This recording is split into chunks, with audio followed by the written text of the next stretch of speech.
ఈ సమయంలో మన మధ్యలో ఉన్న ఆలయ దైవజనులు సూర్యనారాయణ బ్రదర్ వచ్చి మొదటి వర్తమానం మనకు అందిస్తారు. వారికి సమయము ఇస్తారు.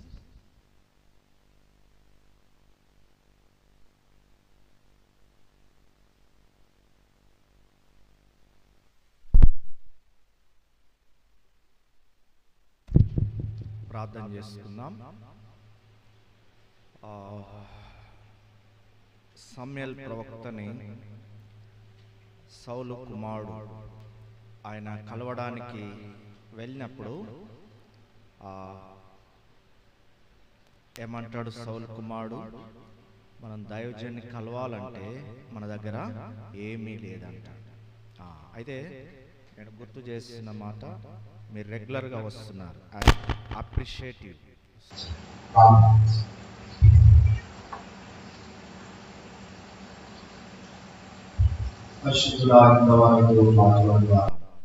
కీర్తించే కృపించారు. తోడుకొని వచ్చిన నీ బిడ్డల్ని బట్టి వందనాలు. ఇంకా కొంతమందికి చెప్పాము,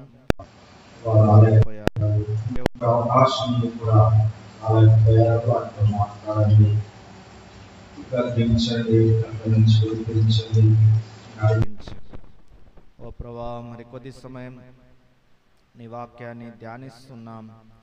దేవా, మరి మీ దాసుని నోటికి తోడుగా ఉండము ప్రభా. మాట్లాడు, అర్థమయ్యే రీతిగా మా అందరితో మాట్లాడు. బలహీనుడు అపవిత్రుడనని ఒప్పుకుంటూ కడిగి శుద్ధి చేయి. గొంతు, పెదాలు, స్వరాన్ని ముట్టుము ప్రభా. అర్థమయ్యే రీతిగా మా అందరితో మాట్లాడు. రక్షణ లేనివారు రక్షణ పొందినట్లు చేయి. రక్షణ పొందిన వారు ఆత్మీయంగా ఎదిగినట్లు బలపడినట్లు చేయి. మీ దయగల హస్తాలకు ఈ కూడికను అప్పగిస్తూ మమ్మల్ని మేము తగ్గించుకుంటూ గన్నామాన్ని చేసి యేసు ప్రభు నామమున స్తుతించి ప్రార్థించి వేడుకుంటున్నాం తండ్రి. ఆమేన్.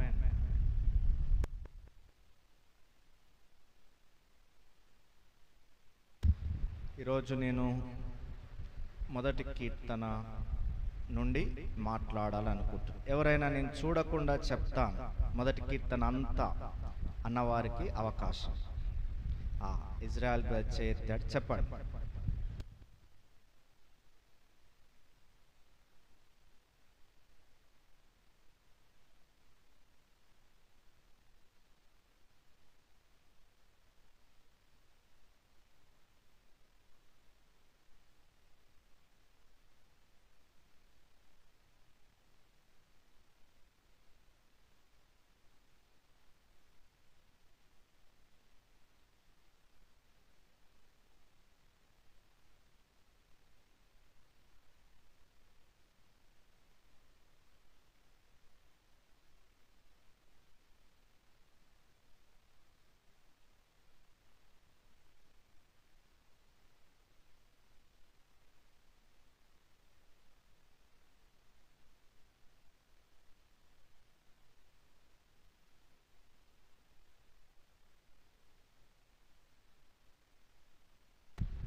హాఫ్ వస్తుంది, మోర్ దెన్ హాఫ్ కూడా వస్తుంది.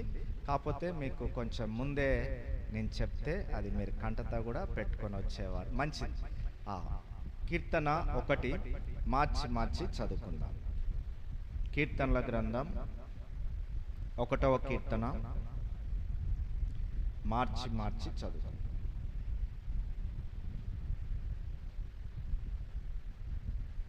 కీర్తన 1వ కీర్తన మార్చి చదువుకుందాం. దుష్టుల ఆలోచన చొప్పున నడవక, పాపుల మార్గంన నిలవక, అపహాసకులు కూర్చుండు చోటను కూర్చుండక,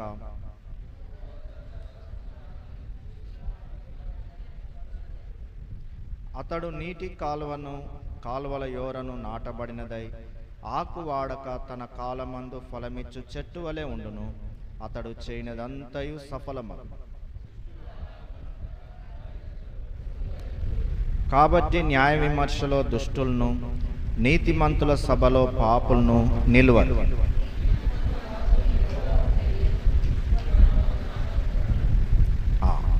కాబట్టి ఇక్కడ చదువుకున్న భాగంలో 6 వచనాలు మనకు కనపడతాయి. అయితే మొదటి వచనం చేయవద్దు అనేది మనకు చూపెడతా ఉంది. ఏం చేయొద్దు?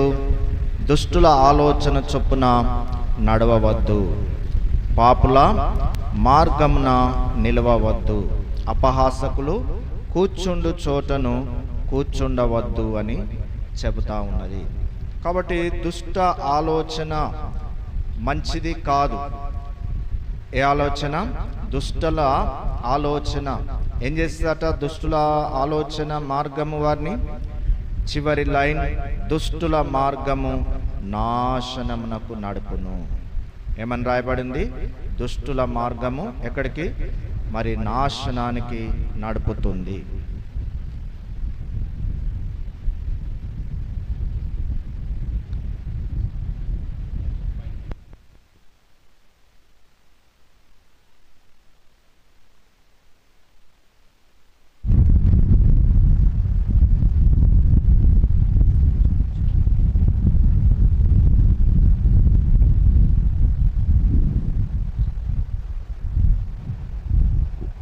దుష్టులు ఉంటారు.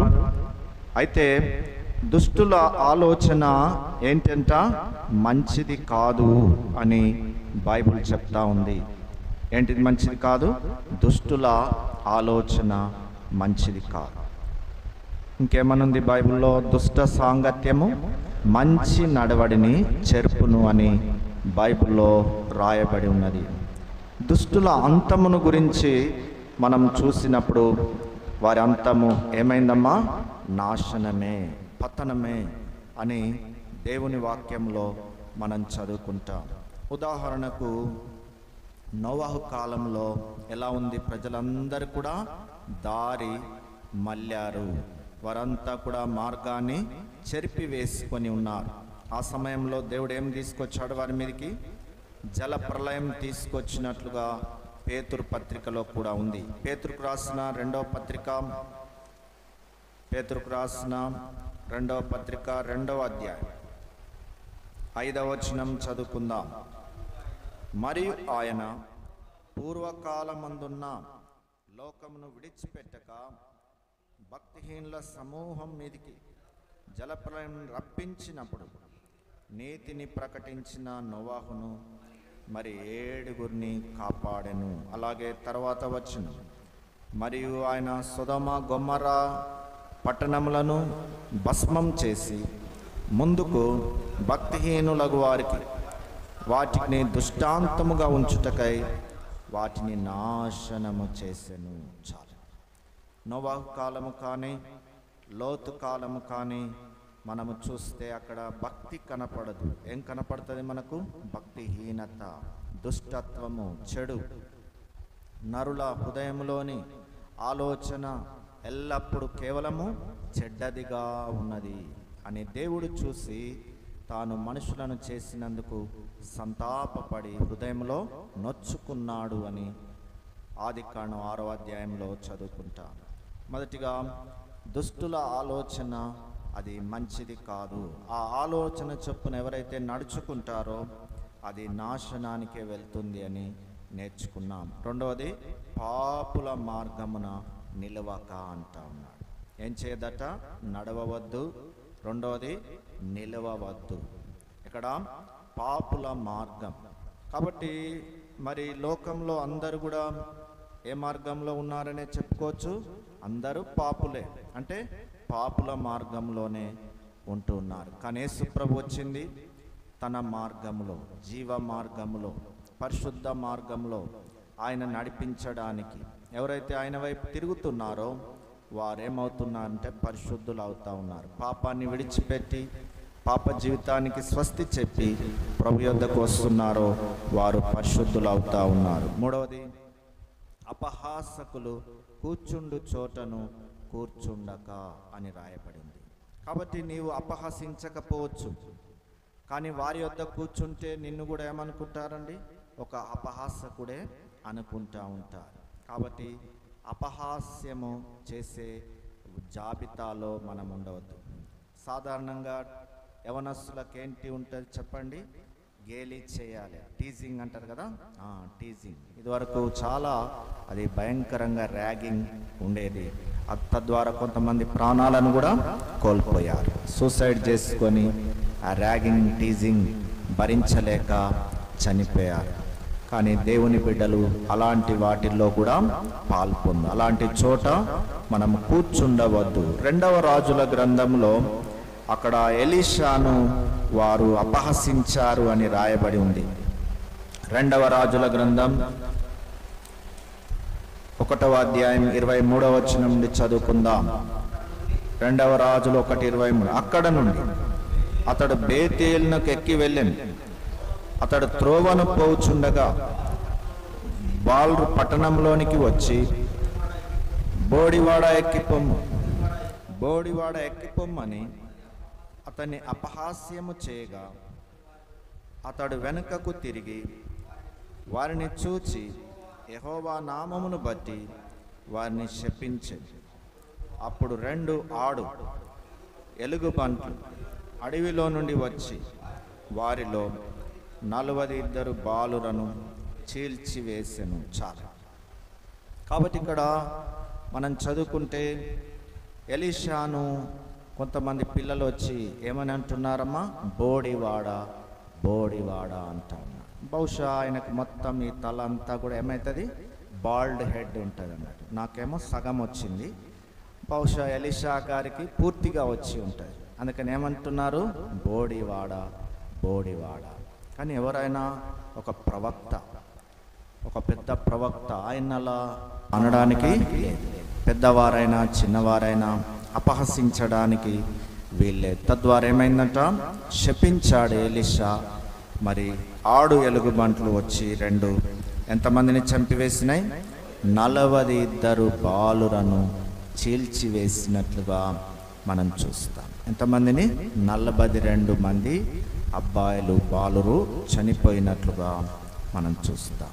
అందుకై అపహాస్యము మంచిది కాదు. అపహాసకుల కూర్చుండే చోట కూర్చుండవద్దు. ఒక సహోదరుడు విశ్వాసి, కానీ స్నేహితులు నమ్ముకోలేదు. అక్కడ ఎవరినన్నా టీజింగ్ చేసినట్టు ఇంకేమన్నా చేసినట్టు అనిపిస్తే ఆయన అక్కడి నుంచి వెళ్ళిపోయేవాడంట. అక్కడి నుంచి దూరంగా వెళ్ళిపోయేవాడు. ఎందుకంటే వీళ్ళు చెప్తే వినే రకాలు కాదు, అందుకు అని అతను అక్కడి నుంచి వెళ్ళిపోయేవాడు. మొదటి వచనం చెప్తుంది అది మనము చేయకూడదు. మరి ఏం చేయాలయ్యా అంటే 2వ వచనం చెప్తా ఉంది. కీర్తన 1:2. యెహోవా ధర్మశాస్త్రమునందు ఆనందించుచు దివారాత్రము దాన్ని ధ్యానించువాడు ధన్యుడు. కాబట్టి మొదటిగా దేవుని వాక్యము మనకేమిస్తుంది అని చూస్తే ఆనందం ఇస్తుంది. చెప్పండి, ఆనందం. దేవుని వాక్యాన్ని ఎప్పుడు ధ్యానించాలి? దివారాత్రము ధ్యానించేవాడు ధన్యుడు. కానీ మనం ఎప్పుడు కూడా ఏముంటుందంటే చేయాల్సినవి చేయం, కానీ చేయకూడదే చేస్తూ ఉంటాం. ఏం చేయమంటున్నాడో దేవుడు అది చేయము, ఏది వద్దంటున్నాడో అది చేస్తూ ఉంటాం. అందుకనే మన జీవితంలో ఏముండదు? ఆనందం ఉండదు, సక్సెస్ ఉండదు. మన జీవితంలో చాలా ఫెయిల్యూర్స్, చాలా నష్టం, కష్టం మనం ఎదుర్కొంటూ ఉంటాం. కానీ బైబిల్ చెప్తుంది ఉదయము రాత్రి తప్పకుండా దేవుని వాక్యాన్ని చదివి ధ్యానించే వారంగా ఉంటే ఈ వాక్యం ఏమిస్తుందటమ్మా? ఆనందం ఇస్తుంది. కాబట్టి ఏమిస్తుంది? ఆనందం. ఎక్కడైనా దొరుకుతుందా ఆనందం లోకంలో? ఏ షాప్లో అయినా దొరుకుతుందా అంటే ఏ షాపులో కూడా ఏం దొరకదండి, ఆనందము దొరకదు. ఎక్కడ దొరుకుతుంది? ప్రభు యొద్దనే. ఎప్పుడైతే మనం రక్షణ పొందుతామో ఆ దినం నుంచి మనకు చెప్పనశక్యం మహిమాయుక్తమైన సంతోషం గలవారమై ఆనందించుచున్నామని బైబిల్లో చదువుకుంటాం. ఇర్మియా 15:16 వచనం చదువుకుందాం. ఎవరికి ఆనందం దొరుకుతుంది? ఇర్మియా గ్రంథం 15వ అధ్యాయం 16వ వచనం. ఇర్మియా 15:16. నీ మాటలు నాకు దొరకగా నేను వాటిని భుజించి తిని, సైన్యములకు అధిపతియగు యెహోవా దేవా, నీ పేరు నాకు పెట్టబడెను గనుక నీ మాటలు నాకు సంతోషం, నా హృదయమునకు ఆనందమును కలగజేయుచున్నవి. చాలు. కాబట్టి ఇర్మియా అంటా ఉన్నాడు. ఇర్మియాకి ఏమని పేరమ్మా? వెయిలింగ్ ప్రాఫెట్, విలపించే ప్రవక్త. ప్రజలు దేవుని మాట వినడం లేదు. మరి దేవుడేమో మాట్లాడమంటాడు, వారికి చెప్పు, నేనేం చెప్తున్నానో అది చెప్పమంటాడు. అందుకు వాళ్ళు వినని కారణం చేత ఆయన దివారాత్రము కన్నీటి ప్రార్థన చేసేవాడు. అయితే అలాంటి సమయంలో దేవుని వాక్యము ఎలా ఉన్నదట? ఆయనకు ఆనందమును కలగజేస్తా ఉన్నది.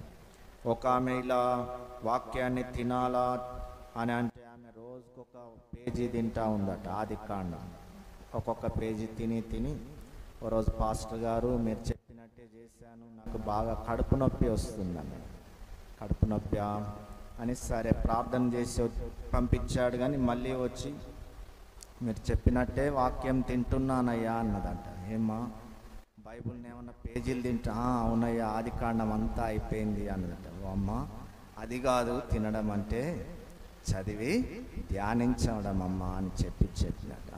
కొంతమంది కాబట్టి బైబుల్ తినడం అంటే బైబుల్ పేజీలు తినడం కాదు. ఏంటి? చదువుకొని ధ్యానించండి. వారికి ఏం దొరుకుతుంది? ఆనందం దొరుకుతుంది, హ్యాపీగా ఉంటారు. కారణం ఏంటిదంటే దేవుడు వారితో మాట్లాడతారు. దేవుడు మనతో మాట్లాడితే ఎలా ఉంటాం? ఆనందంగా ఉంటాం, సంతోషంగా ఉంటాం. కాబట్టి దేవుని స్వరము ఎలా వినగలుగుతాం? వాక్యము చదువుకుంట ద్వారా. వాక్యం చదువుకుంట ద్వారా దేవుని వాక్యం వింటాం. విన్నప్పుడు ఆనందముగా ఉంటాం. 119వ కీర్తన 92వ వచనం. కీర్తన 119, 92వ వచనం. నీ ధర్మశాస్త్రము నాకు సంతోషమీయనీడలా, నా శ్రమయందు నేను నశించి ఉందును. చాలు. ఏమంటున్నాడమ్మా? నీ ధర్మశాస్త్రము నాకు సంతోషమీయనీడలా, నా శ్రమల యందు నేను నశించింది. దేవుని బిడ్డలకు శ్రమలు ఉన్నాయా? లేవా? ఉన్నాయి. కానీ వాటిల్లో కూడా ఏముంది? సంతోషం ఉన్నది. వాటిల్లో కూడా మనకేముందంటే ఆనందం ఉన్నది. ఎక్కడ ఉంది? వాక్యమే. చెప్తారా ఎన్ని వచనాలు ఉన్నాయి 119వ కీర్తనలో? చూడకుండా వీళ్ళన్నాడు. చెప్పండి ఇప్పుడైనా. గుర్తుంచుకో, 176 వచనాలు ఉంటాయి. అయితే బక్సింగ్ గారు అనేవారట, బైబుల్ చదవని వారు 176 సార్లు సిగ్గుపడాలి అనేవాడట. 119వ కీర్తన అంతా ఏముంటుంది చెప్పండి అమ్మా? వాక్యమే ఉంటుంది. అన్ని వాక్యమే, వాక్యమే, వాక్యం. అయితే 119వ కీర్తన కూడా కంటత చెప్పిన వారు ఉన్నారు. సాధ్యమేనా? సాధ్యమే. చెప్పారు కొంతమంది, చెప్పి ప్రైజులు కూడా తీసుకున్నారు. సో మీరు ట్రై చేయండి. కొన్ని భాగాలు అలా చెప్పినప్పుడు అది కూడా మనకు కంటత వస్తుంది అని రాయబడి ఉంది. అందుకు దేవుని వాక్యము చదువుట ద్వారా, ధ్యానించుట ద్వారా మొదటిగా ఏమంట? ఆనందంగా ఉంటాం. చెప్పండి, ఆనందంగా ఉంటాం. రెండవది, దివారాత్రము దాన్ని ధ్యానించువాడు ధన్యుడు అని రాయబడి. ఏమైతామట మనం? ధన్యులం, బ్లెస్డ్ పీపుల్గా ఉంటాం. ధన్యునికి వ్యతిరేక పదం శాపగ్రస్తుడు. ఇంగ్లీష్లో మనకి ఈజీగా ఉంటుంది, బ్లెస్డ్, కర్స్డ్. కాబట్టి మరి దేవుని వాక్యము వినక, చదువుకోక చాలామంది ఏమవుతున్నా అంటే శాపగ్రస్తులు అవుతా ఉన్నారు. కానీ మనము దేవుని వాక్యం వింటూ ఉంటే ఆ ధన్యతలోనికి, రోజు ధన్యతలోనికి, బ్లెస్డ్ పీపుల్గా మనము ఆశీర్వదించబడతాము అని బైబిల్లో రాయబడింది. చదవడం వేరు, ధ్యానించడము వేరు. ఇప్పుడు ఒక అధ్యాయం అంతా చదువుతాం, కానీ ఏదో ఒక వచనం మనతో దేవుడు మాట్లాడతాడు. ఆ వచనాన్ని మనం దినమంతా మనకెక్కడ టైం దొరికినప్పుడు ఆ వాక్యాన్ని ఏం చేయొచ్చు? మనం ధ్యానం చేయవచ్చు. ధ్యానం చేయటం ద్వారా మనకు క్రొవ్వు, మెదడు దొరికినట్లుగా నా ప్రాణము తృప్తి పొందుచున్నది అంటాడు 63వ కీర్తన. మంచిది. కాబట్టి ధ్యానించే వారంగా ఉండాలి. ఏంటిదమ్మా? దేవుని వాక్యం. దేవుని వాక్యం చదవాలి. ధ్యానించాలి, కంఠస్థం చేసుకోవాలి, హృదయంలో ఏం చేయాలి, పదిలపరచుకోవాలి. అప్పుడు ఏం చేయమట, మనం పాపము చేయి, నేను నీ ఎదుట పాపం చేయకున్నట్లు నీ వాక్యము నా హృదయములో ఉంచుకొని ఉన్నాను. ఎక్కడుంది మాట?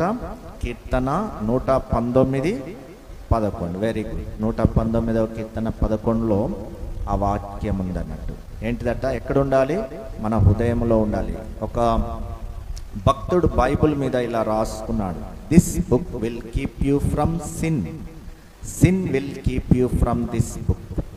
ఈ పుస్తకం పాపం చేయకుండా నిన్ను కాపాడుతుంది. పాపము ఈ పుస్తకం జోలికి రాకుండా చేస్తుంది. పాపం చేసే వ్యక్తికి బైబిల్ చదవాలని అనిపించదు, కానీ బైబిల్ చదివే వ్యక్తికి పాపం చేయాలని అనిపించదు. అందుకనే మనం రెగ్యులర్గా దేవుని వాక్యాన్ని చదివి ధ్యానిస్తే మొదటిగా ఆనందంగా ఉంటాం, రెండవది ధన్యులం అవుతాం అని చూసాం. మూడవదిగా చదువుకుంటాం. 3వ వచనం, కీర్తన 1:3. అతడు నీటి కాలువల యోరను నాటబడినదై ఆకు వాడక తన కాలమందు ఫలమిచ్చు చెట్టు వలె ఉండును, అతడు చేయనదంతా సఫలమగును. 3వ మాట, అతడు నీటి కాలువల యోరను నాటబడింది. ఏంటిదమ్మా నీటి కాలువలు? చెప్పగలరా? ఏంటిది? దేవుని వాక్యమే. ఈ 66 పుస్తకాలు మనకేంటిది? నీటి కాలువలు అన్నట్టు. నీవు నమ్ముకొని ఇది చదువుతూ ఉంటే నీవు నీటి కాలువల యోరన నాటబడిన చెట్టు వలె ఉంటావు. కాబట్టి నాటబడిన చెట్టు, నీటి కాలువల ఓరన ఉన్న చెట్టు ఎలా ఉంటుంది? అది నీరు అందుతూ ఉంటుంది కాబట్టి దానికి ఏముండదు, మరణము ఉండదు. కొన్ని చూస్తాం, చెట్లు ఎక్కువ ఇష్టపడుతూ ఉంటుంది. మేము ఏదైనా 2-3 రోజులు పోయి వచ్చే వరకు కొన్ని చెట్లు అవి వాడిపోతాయి, కొన్ని చచ్చిపోతాయి. ఎందుకు? నీరు అందట్లే. దానికి నీరు సరిగా అందని కారణం చేత ఏమవుతాయి? చెట్లు చచ్చిపోతాయి. అందుకనే నీవు నేను మరి నీటి కాలువల యోరన నాటబడిన అనుభవముగా మనం ఉండాలి. సహవాసాన్ని కూడా నీటి కాలువతో పోర్చాడు. ఇర్మియా 17 మనకు తెలుసు, 7-8 వచనం. ఇర్మియా 17:7-8 వచనాలు చదువుకుందాం. యెహోవాను నమ్ముకొనువాడు ధన్యుడు, యెహోవా వానికి ఆశ్రయముగా ఉండును. వాడు జలముల యొద్ద నాటబడిన చెట్టు వలె ఉండు, అది కాలువల ఓరను, దాని వేళ్ళు తను వెట్ట కలిగినను, దానికి భయపడదు, దాని ఆకు పచ్చగా నుండు, వర్షం లేని సంవత్సరం చింత నొందదు, కాపు మానదు. చాలు. కాబట్టి ఇక్కడ చదువుకున్నాం, ఇక్కడ జలాలు మరి సహవాసానికి కూడా పోలుస్తారు. ఎవరైతే నమ్ముకున్నారో దేవుడు వారికి ఆశ్రయముగా ఉంటారు. ఎలా ఉంటాడట? వాడు జలముల యొద్ద నాటబడిన చెట్టు వలె ఉండును, అది కాలువల ఓరను, దాని వేళ్ళు తన్నును. అంటే రోజు రోజు వేళ్ళు ఎక్కడికి వెళ్ళిపోతున్నాయి? లోపలికి వెళ్ళిపోతున్నాయి. వేళ్ళు ఎంత లోపలికి వెళ్తే చెట్టు అంతా ఎదుగుతూ ఉంటాయి. మొదటి రాజులు అనుకుంటా, 2వ రాజులు 19:30లో యూదాలో మిగిలిన శేషము క్రిందికి వేరు తన్ని మీదికి ఎదిగి ఫలించు. ఎవరట? శేషమే. కొద్ది మంది మాత్రమే ఏమవుతా ఉన్నారంటే వేళ్ళు తన్నుతా ఉన్నారు, పైకి ఎదిగి ఫలిస్తూ ఉన్నారు అని రాయబడి ఉంది. మరి నీవు నేను ఎక్కడ నాటబడాలమ్మా? బైబుల్ దగ్గర. అంటే నీ దగ్గర నీవు ఎప్పుడు ఎక్కడికి వెళ్ళినా బైబుల్ను కలిగి ఉండాలి. జాక్ పూనన్ గారు మరి ఆయన సాక్ష్యం వింటూ ఉన్నప్పుడు, నేను రక్షణ పొందిన తర్వాత నాకు ఎప్పుడు బోరు కొట్టినట్టు అనిపించదు అన్నాడు. నేను ఎక్కడ టైం దొరికినా నా దగ్గర ఏముండేది? బైబిల్ ఉండేది. బస్ స్టాండ్లో కూర్చున్నాను, బస్సు ఇంకా రాలేదు, అర్ధగంట. అప్పుడు బైబిల్ చదువు, బస్సు రాగానే బస్సు ఎక్కేవాడిని. తర్వాత బస్సులో కూర్చొని కూడా బైబిల్ చదువు. ఇంకా ఎక్కడ నాకు టైం దొరికినా నేను బైబిలే నా వెంట తీసుకెళ్ళేది. నాకు బోర్ కొట్టడం అనే మాటే లేదని చెప్పాడు. అందుకనే తర్వాత ఆయన గొప్ప దైవజనుడు అయినట్టుగా, గొప్ప స్పీకర్ అయినట్టుగా చూస్తా. ఎవరైతే వాక్యము చేత ఎక్కువగా నాంచబడతారో వారిని దేవుడు వాడుకుంటాడని ఒక అన్న చెప్పడం విన్నాను. కీర్తన 92లో ఇంకెక్కడ నాటుతాడు దేవుడు చదువుకుందాం. కీర్తన 92:13. యెహోవా మందిరంలో నాటబడిన వారు మన దేవుని ఆవరణంలో వర్ధిల్లుదురు. చాలు. ఎక్కడ? దేవుని మందిరములో. నాటబడడం అంటే దేవుని మందిరములో నీవు అన్ని కూడికలకు వస్తా, ప్రార్థనలో పాల్పొందుతా, తర్వాత ఇంకేమి ఉన్నాయో నియామక కూడికలు, అలాంటి వాటిల్లో కూడా పాల్పొందుతా, స్వార్థలో పాల్పొందుతా ఉంటే నువ్వేమవుతావంటే వర్ధిల్లుతావని రాయబడి ఉంది. ఏమనుంది? యెహోవా మందిరములో నాటబడిన వారు మన దేవుని ఆవరణంలో వర్ధిల్లుదురు అని రాయబడి ఉన్నది. చాలామంది ఈ రోజుల్లో సండే మాత్రమే వచ్చిపోతూ ఉంటారు. అలా కాదు, ఇంకా సంఘ ప్రార్థన ఏది కూడిక. కానీ నీకేమైనా డ్యూటీ ఉంటుంది, అప్పుడు ఏం చేయలేవు. కానీ నీకు ఆ ఫ్రీ టైం ఉంటే ఆ ఫ్రీ టైంలో నువ్వేం చేయాలంటే సహవాస కూడికలకు వెళ్తూ ఉండాలి. మరి జయరాజ్ బ్రదర్ అని ఆయన తిరుపతిలో చదువుకున్నప్పుడు హాస్టల్లో ఉండేవాడు. అక్కడే క్వార్టర్స్ కూడా ఉండేవి కాబట్టి లెక్చరర్స్ ఈ యవనస్తుడు అక్కడి నుంచి పోతుంటే వాళ్ళు చూసేవారట. ఈయనేంటి ఎక్కువగా చర్చ్కి వెళ్తూ ఉంటాడని వారు గ్రహించేవారు. కానీ ఏం చదువుతాడు అనుకున్నారు. కానీ ఏమైంది? అతనికి గోల్డ్ మెడల్ వచ్చింది. పీజీలో ఏమొచ్చింది? గోల్డ్ మెడల్ వచ్చింది. తన రూమ్లో ఒక ఎంఆర్ఓ గారి కొడుకున్నాడు. ఈయనకేమో చదువుకోవడానికి బుక్స్ లేవు. ఇక ఆయన చదువుకున్న తర్వాత ఆయన అక్కడ పెడితే ఈయన చదువుకొని, ఈయనేమో గోల్డ్ మెడలిస్ట్ వస్తే ఆయన మామూలుగా పాస్ అయినట్టు. చూడండి ఎంత ధన్యత. అంటే ఆయన ఎప్పుడు ఆయన ఇచ్చిన సాక్ష్యం ఏంటిదంటే ఏ రోజు ఏ కూడికను నేను ఎన్నడూ మిస్ కాలేదు. కాబట్టి నేను క్రమంగా ప్రతి కూడికకు వెళ్ళి దేవుని గణపరిచాను, దేవుడు నన్ను గణపరిచాడు అని సాక్ష్యం చెప్పాడు. యెహోవా మందిరంలో నాటబడిన వారు మన దేవుని ఆవరణంలో వర్ధిల్లుదురు అని రాయబడి ఉంది. కాబట్టి నేను ఎక్కడ నాటబడాలని నేర్చుకున్నాం? నీటి కాలువల యోరను నాటబడినదై అని మనం చదువుకుంటాం. తర్వాత ఆకువాడక. చెప్పండి, ఆకు వాడకపోవడం అంటే ఎవర్ గ్రీన్. మందుల షాపు ఈ బిజినెస్ ఎప్పటికీ గ్రీన్గానే ఉంటుంది. చూస్తాం కదా, మందుల షాప్ దగ్గర లైన్ ఉంటుంది. ఇంకా మందు షాప్ అయితే మనం చెప్పలేం. ఈవినింగ్ అయితే ఏంటిది ఏం జరుగుతుంది అనుకుంటాం, కానీ అక్కడ ఏం కాదు, చాలా బైక్స్ ఉంటాయి. కొనుగోలు చేసుకొని వెళ్ళడానికి బార్లు తీరి ఉంటారు బీర్ల కొరకు కదా. అయితే అది దేవుని దృష్టిలో అదంత మంచి గ్రీన్ కాదు. కానీ ఎవరైతే పచ్చదనం బైబిల్లో ఏమిటిది? జీవం కలిగి ఉండాలి. ఏ జీవము? సమృద్ధి అయిన జీవంలోనికి రావాలి. చాలామంది రక్షణ పొందుతున్నారు కానీ ఇంక అక్కడే ఉంటున్నారు. కానీ ఏమన్నాడు యోహాను 10:10లో, నేను గొర్రెలకు జీవమునిచ్చుటకును అది సమృద్ధిగాను ఇచ్చుటకును నేను వచ్చి తిని అని యేసు ప్రభు చెప్పినట్లుగా బైబిల్లో మనం చదువుకుంటాం. కీర్తన 52:8 చదువుకుందాం. కీర్తన 52:8 దావీదు ఏమంటున్నాడు తన సాక్ష్యం? కీర్తన 52, నేనైతే దేవుని మందిరంలో పచ్చని ఒలీవ చెట్టు వలె ఉన్నాను, నిత్యము దేవుని కృపయందు నమ్మికయించున్నాను. చాలు. దావీదు చెప్తా ఉన్నాడు, నేనైతే మీరెట్లా ఉన్నారో నాకు తెలియదు. కొంతమంది ధనాన్ని నమ్ముకుంటా ఉన్నారు, నవ్వుల పాలవుతా ఉన్నారు అంటాడు పై వచనాల్లో. కానీ నేనైతే ధనాన్ని నమ్ముకోవడం లేదు. ఎవరిని నమ్ముతున్నాను? నా ప్రభువునే నేను నమ్ముతా ఉన్నాను. నేను ఎలా ఉన్నాను? దేవుని మందిరంలో పచ్చని ఒలీవ చెట్టు వలె ఉన్నాను, నిత్యము ఆయన కృపయందు నమ్మిక ఉంచుచున్నాను అని మనం చదువుకుంటాం.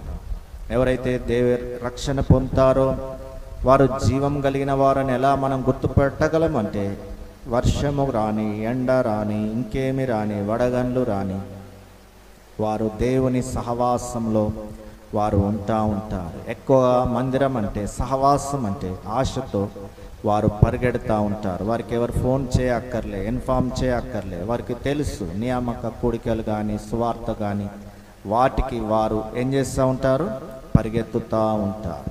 యెహోవా మందిరమునకు వెళ్ళుదమని జనులు నాతో అన్నప్పుడు నేను సంతోషించి తిని అని మరి దావీదు యొక్క అనుభవాన్ని మనం చదువుకుంటాం. కాబట్టి మనము మూడవది ఆకు వాడక, అనగా ఎప్పుడు పచ్చగా ఉండేటట్టుగా, జీవం కలిగి ఉండేటట్లుగా మనం ఉండాలనేది దేవుడు కోరుతా ఉన్నాడు. నీవు జీవించున్నావన్న పేరే కానీ నీవు మృతుడవే అనింది ప్రకటన 3:1. కాబట్టి మనము ఆత్మీయంగా మృత స్థితిలోకి మనం వెళ్ళకూడదు, కానీ నేను ఆత్మీయంగా బ్రతికిన వారంగా, జీవించే వారంగా మనం ఉండాలి అనేది దేవుడు కోరుతా ఉన్నాడు. నీవు జీవిస్తున్నావని ఎలా గుర్తు అంటే, నీవు దేవుని కొరకు ఏదో ఒకటి చేయాలనేటువంటి తపన కలిగి ఉంటా. ఒకతను బాగలేకపోతే హాస్పిటలైజ్డ్ అయినాడంట. హాస్పిటలైజ్డ్ అయిన వెంటనే పోగానే ఏం పెడతారు, ఫస్ట్ ఆక్సిజన్ పెడతారు. ఇంకా తర్వాత మనకు లిక్విడ్స్ పోవడానికి పైప్ పెడతారు. ఇంకా ఇంకా ఇంకా అంటే పెరుగుతూ ఉంటాయి అన్నట్టు. బ్రతికున్నాడా, బ్రతికున్నాడు కాబట్టి ఇవన్నీ చేస్తూ ఉన్నాడు. ఇంకొకడు ఫుట్బాల్ ప్లేయర్ ఉన్నాడు. అతడు ఫుట్బాల్ ఆడుతూ ఉన్నాడు. ఆ 45 మినిట్స్ ఎలా ఉంటాడు ఆ గ్రౌండ్లో, ఎప్పుడు పరిగెత్తాలి, ఎప్పుడు పరిగెత్తాలి, ఆ బాల్ని ఏం చేయాలి, గోల్ చేయాలి అని ఎప్పుడు కూడా అలా హుషారుగా ఉంటాడు. ఇతనికి కూడా ఏమున్నది, జీవం ఉన్నది. కానీ హాస్పిటల్లో ఉన్నవానికి జీవము, ఈ ఫుట్బాల్ ప్లేయర్ ఆడేవానికి సమృద్ధి అనే జీవంతో పోల్చాడు. నేను ఏదో రక్షణ పొందినానంటే సరిపోదు. నేనేం చేయాలంటే గ్రౌండ్కి వెళ్ళి ఫుట్బాల్ ఆడమని కాదు అర్థం.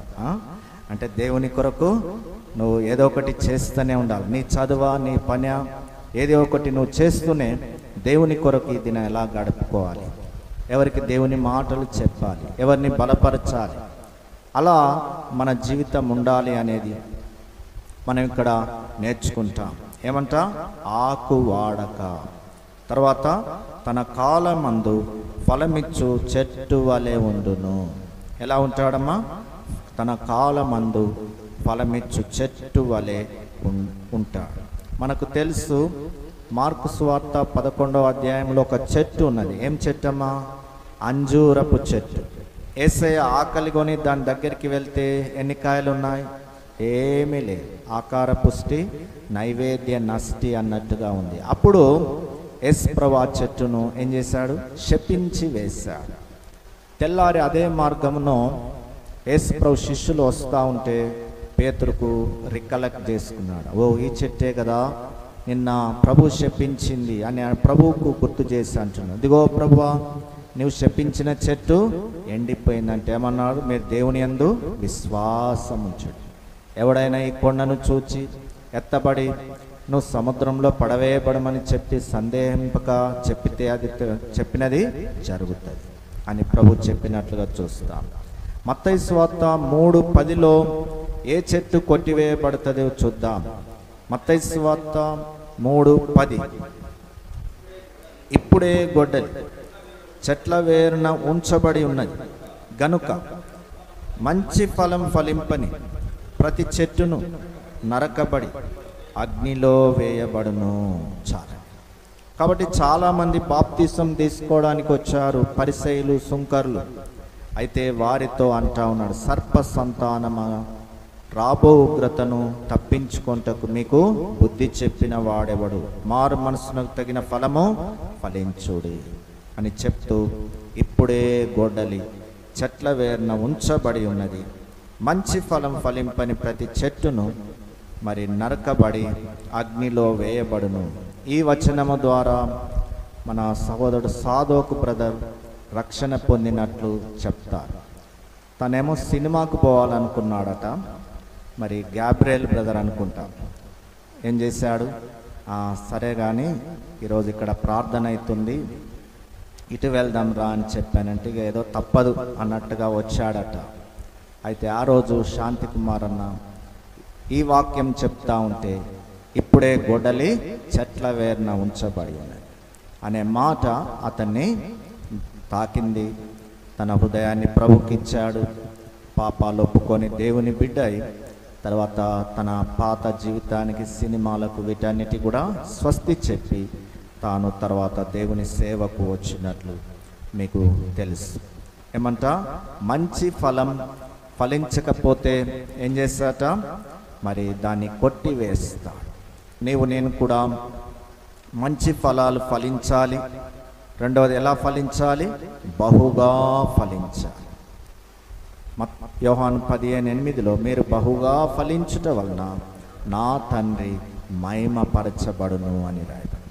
కాబట్టి ఫలిస్తున్నాం, అరకొర కాదు. ఎలా ఫలించాలి, బహుగా ఫలించాలి.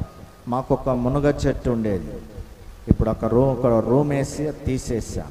కానీ ఎట్లా ఫలించేది, చాలా కాయలు కాసేది అన్నట్టు, ఇరిగిపోయేది కూడా. ఎందుకంటే అంత వెయిట్ ఆపక ఏదన్నా, అందుకని అంటారు కదా మునగ చెట్టు ఎక్కియకండి.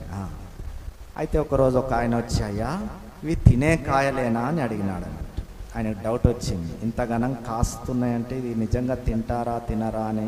ఆయన వచ్చి, అయ్యా తినంది ఎందుకు ఉంచుకుంటాం వెంటలో, తినే కానీ కొద్దిగా ఏమైనా విత్తనం దొరికితే అది ఉంచండి అయ్యా అని చెప్పి చాలామంది ఆర్డర్ ఇచ్చిపోయేవాళ్ళు మాకు.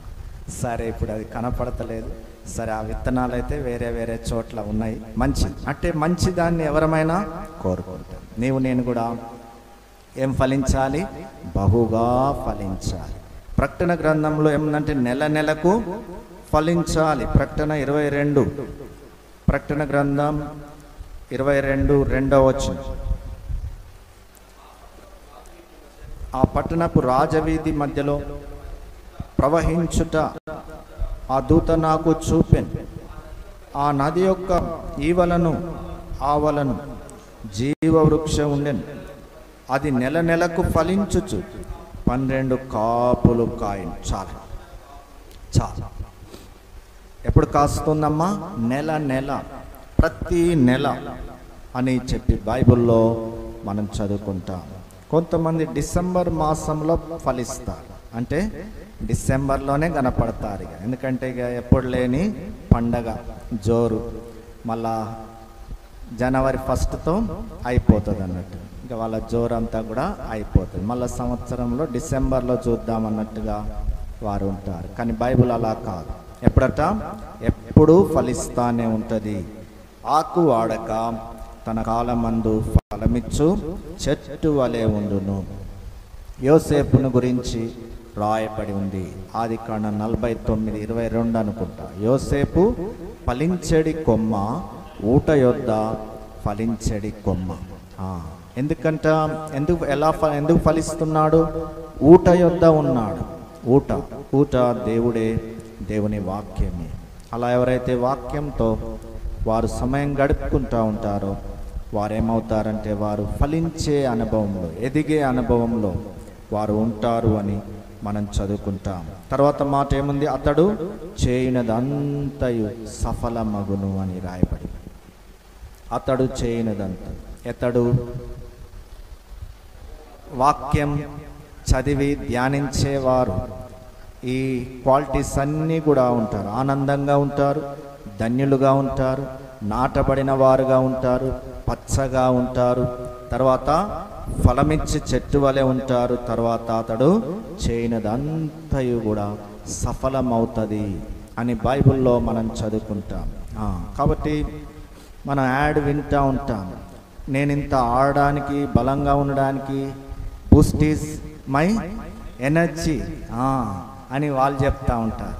అయితే మనం సక్సెస్ కావడానికి ఏంటి, మనకు సీక్రెట్ ఏం చెప్పాలి, బైబిలే, దేవుడే నా విజయానికి కారకుడు అన్నట్లుగా నేను చెప్పేటట్లుగా మనం ఉండాలి. ఆదికాండం 39:2-3 యోసేపు సఫలుడైనాడని ఉంది. ఆదికాండం 39:2-3 యెహోవా యోసేపునకు తోడై ఉండెను గనుక అతడు వర్ధిల్లుచు తన యజమానుడకు ఆ ఐగుప్తీని ఇంట ఉండెను.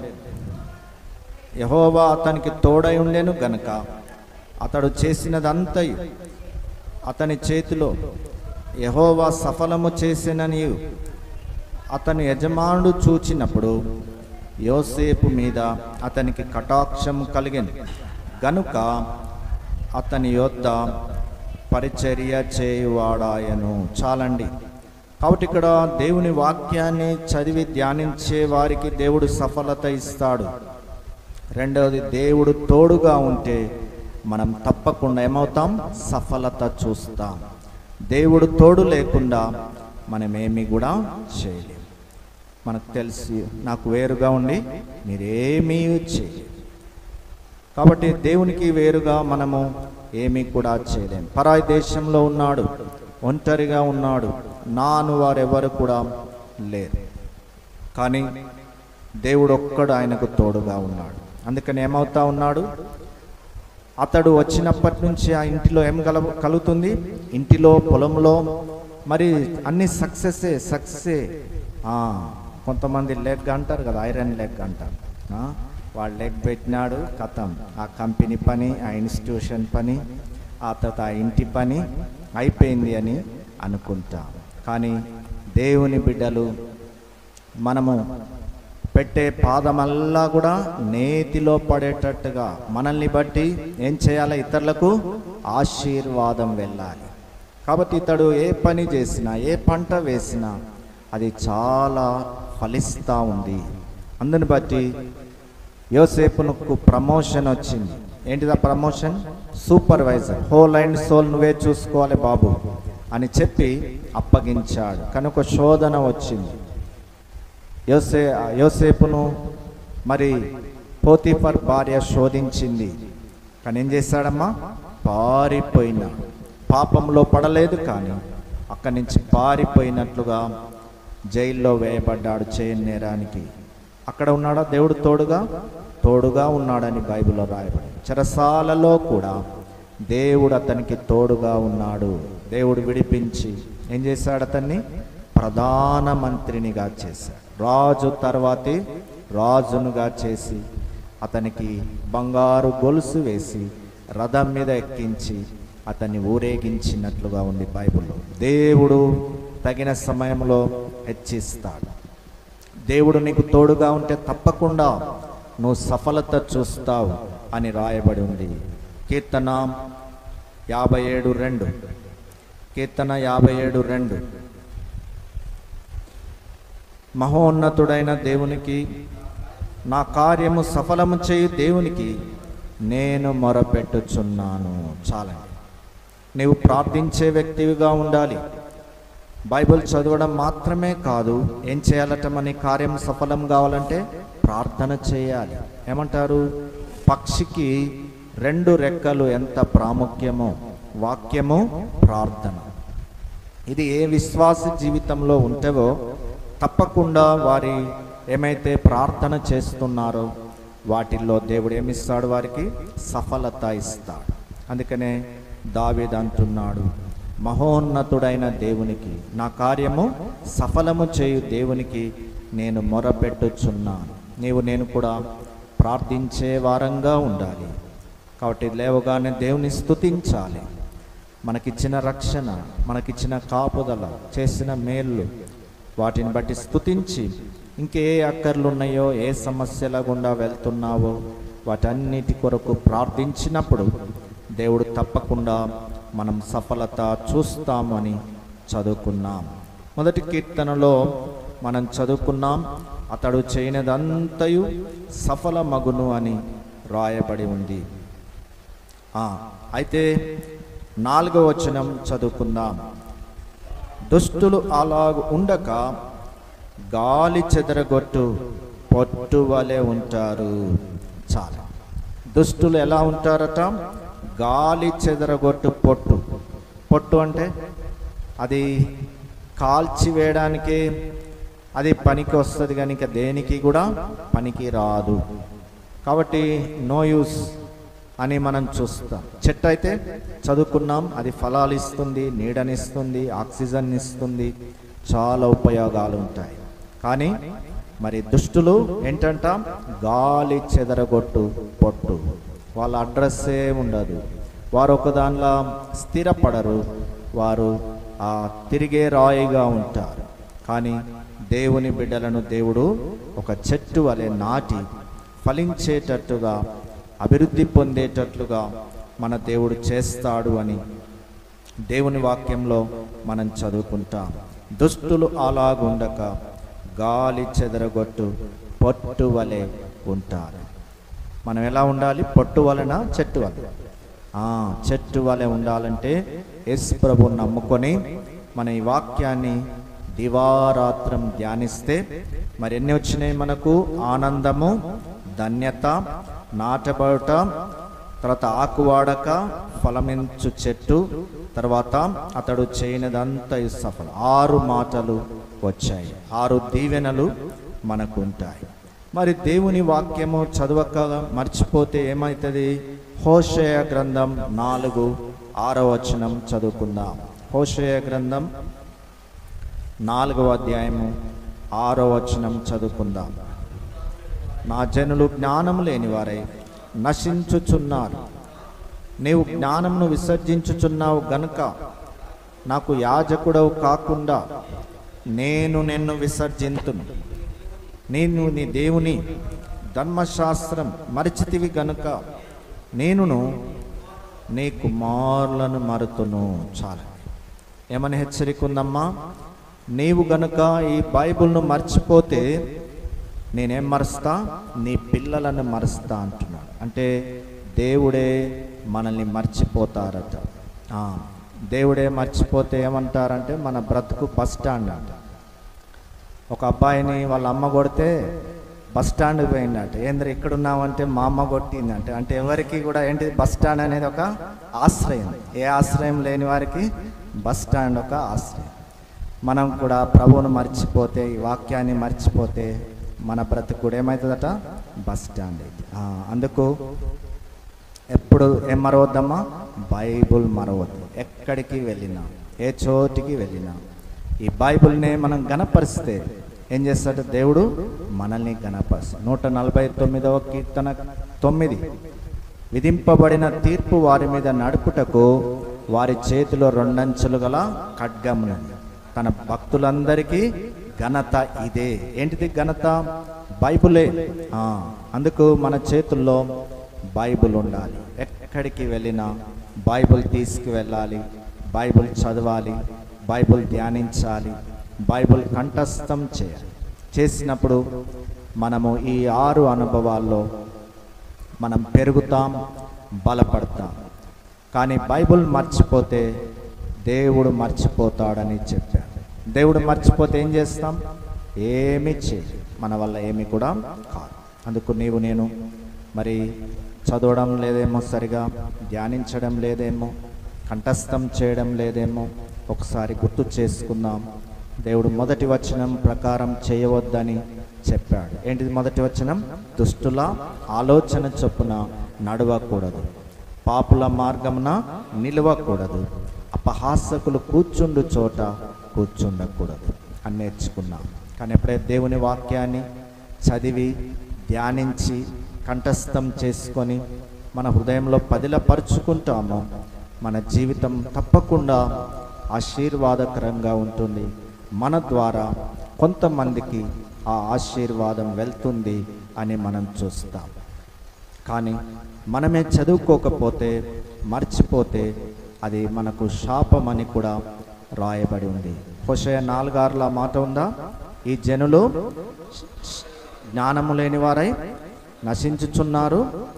నీవు నీ దేవుని ధర్మశాస్త్రము, మరొకసారి చదవండి. హోషేయ 4:6 చదువు. నా జనులు జ్ఞానము లేని వారై నశించుచున్నారు. నీవు జ్ఞానం విసర్జించున్నావు గనుక నాకు యాజకుడు కాకుండా నేను నిన్ను విసర్జించుతును. నీవు నీ దేవుని ధర్మశాస్త్రం మరిచితివి గనుక నేనును నీ కుమారులను మరుతును. దేవుడు మనం ఈ బైబిల్ను మర్చిపోతే మనల్ని మర్చిపోతాడట. రాజైనా ఎవరైనా ఈ బైబిల్ ఒక ప్రతి కలిగి ఉండాలి, ఒక కాపీ కలిగి ఉండాలి అని రాయబడి ఉంది. మన హృదయంలో ఈ వాక్యం ఉండాలని ఉంది. మన పిల్లలకు వాటిని నేర్పించాలని కూడా రాయబడి ఉంది. అలా ఎప్పుడైతే చేస్తామో మనము జీవిస్తాం, దీవించబడతాం, మన పిల్లలు కూడా దీవించబడతారు అని రాయబడి ఉంది. అందుకనే వాక్యాన్ని అశ్రద్ధ చేయవద్దు, వాక్యాన్ని తప్పకుండా చదువుకోవాలి. ఇదివరకు పోస్ట్ కార్డులు అని ఉండేది, మరి ఎంతమంది మీరు చూసారో కానీ పెద్దవాళ్ళకు తెలుసు. అవి చిన్న ఎన్వలోప్ లాగా ఉండేది. అది ముందేమో అడ్రస్ లాగా ఉంటుంది, వెనకంతా మ్యాటర్ రాసుకోవడానికి. కొంతమంది ఆ పోస్ట్ కార్డు మీద వాక్యాలు రాసుకొని జేబులో పెట్టుకొని బస్ స్టాండ్లో టైం ఉన్నా, బస్సులో టైం ఉన్నా, ఇంకెక్కడ టైం ఉన్నా ఒకసారి ఆ వాక్యాన్ని చూసుకొని కంఠస్థం చేసేవారట. అప్పుడు ఏమవుతాయి? వాక్యాలు కంఠస్థమవుతాయి. మన హృదయంలో ఏముంటాయి? కంఠత వాక్యాలు ఉంటాయి. అంటారు కదా, పొట్ట చిల్చిన అక్షరం రాదు కానీ ఏమో గోల చేస్తావరా అంటారు. నిజానికి పొట్టలో ఏమో అక్షరాలు ఉండవు కానీ అట్లా అంటారు. కానీ మన హృదయంలో ఏముండాలి? వాక్యం ఎలా ఉండాలి? సమృద్ధిగా ఉండాలి. కొలస్సీ 3:6 దేవుని వాక్యం మీలో సమృద్ధిగా నివసింపనీయుడి. కాబట్టి మనలో వాక్యం సమృద్ధిగా ఉండాలంటే దేవుని వాక్యమే చదవాలి. ఆమోస్ 8:11-12 ఉన్నది. ఒకప్పుడు వాక్యం దొరకదంట. అప్పుడు యవనస్తులు పరిగెడతారు, ఈ సముద్రం నుండి ఆ సముద్రం, తూర్పు నుండి పడమర వరకు సంచరించుదురు కానీ అది వారికి దొరకదు అని. ఏం దొరకదమ్మా? వాక్యం దొరకదు. అందుకని అప్పుడే దొరికినప్పుడే మనము వినేవారుగా, చదివేవారుగా, భద్రపరుచుకునేవారుగా మనం ఉంటే మనం ధన్యులముగా ఉంటామని దేవుని వాక్యంలో చదువుకున్నాం. సరే, మిగతా సమయం చెర్రీ బ్రదర్కి అప్ప. చివరి ప్రార్థనాశయంతో కూడికను ముగించుకుంటాం. కృపగల దేవా, మహిమగల తండ్రి, పరిశుద్ధుడా, మీకే వందనములు, స్తుతులు, స్తోత్రములు చెల్లిస్తున్నాం నాయన. నీ వాక్యమును దివారాత్రములు ధ్యానించడం, దాని అందు ఆనందించటంలో సహాయం చేయవా ప్రభా. మా ప్రతి ఒక్కరి అనుభవంలోకి వాక్యమును తీసుకురాగలవని కోరుచున్నాం నాయన. మహిమ ఘనతల కరుడా, స్తుతులకు పాత్ర, స్తోత్రారుడా, ఏ వాక్యం అయితే మేము నింపబడి ఉంటామో ఆ వాక్యం మాకు మేలు చేస్తుందని నీ వాక్యం సెలవిస్తుంది. కాబట్టి కొలస్సీలో రాసినట్లుగా మా వాక్యం సమృద్ధిగా మాలో నివసించినట్లుగా సహాయం చేయగలరని కోరుచున్నాం.